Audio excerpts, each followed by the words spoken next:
to Alexandria to straighten things out, to settle Rome, to settle Egypt so Rome can get their grain. Now, what does he do? All right? He sets up in the palace at Alexandria. Cleopatra's out of the country, but she hears Caesar's there to settle the matter. She knows she has to get back to the palace. She knows that Pothinus is going to turn Caesar against her. And this is the famous scene. How does she get back to the palace? It's the famous scene in the movie, the Cleopatra movie with Elizabeth Taylor. And one of the things that amazes me when I teach Cleopatra in my classes at my university, the kids don't know about this movie, the famous Elizabeth Taylor Cleopatra film. They don't know it exists. I mean, it's a wonderful movie. And you have this great scene where Cleopatra is smuggled into the palace in a rug. Right? And the rug is brought to Caesar. And he said, "What is this?" It's a present. And then they roll out the rug, and there is Cleopatra. Now, what does Caesar make of this 17-year-old girl? First, Caesar is sophisticated. He's a military man, but he is educated. Speaks Greek. He could speak to her in Greek, right? She could probably speak to him in Latin. So they don't need a translator. And what they do later, they won't need a translator for. But she comes out of this rug, and Caesar has never seen a woman like this. Now understand, he's a womanizer. He's middle-aged, he's sophisticated. But he's never seen a woman like Cleopatra because Roman women stayed in the house. They were uneducated. They were supposed to be in the kitchen. And here is Cleopatra, speaks maybe 5, 6 languages, educated, powerful. She may be a kid, but he's never seen anything like her. He has to make a decision about who should rule. He has to settle things. You've got her younger brother and Pothinus, and you've got Cleopatra on the other side. He rules that they should rule together.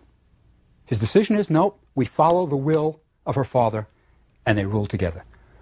Pothinus doesn't like this. He's always plotting, and he's always trying to figure out who's going to win, and he wants to be on that side. So Pothinus starts a revolution against Caesar. Caesar only has a small army with him. Never thought there'd be problems. And Pothinus sort of stirs up revolt. There is a mini war called the Alexandrian War. It's not a big deal. And Pothinus loses, right? He loses. Caesar, of course, is ticked off. And Cleopatra is plotting.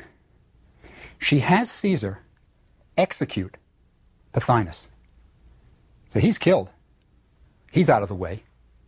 And then her younger brother, Ptolemy, right, is drowned conveniently trying to escape.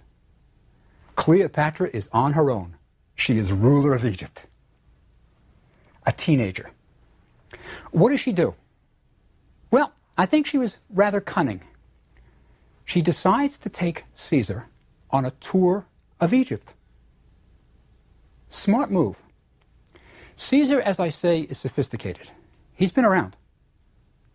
But he's never seen anything like Egypt. At this point in history, Rome is mainly mud brick.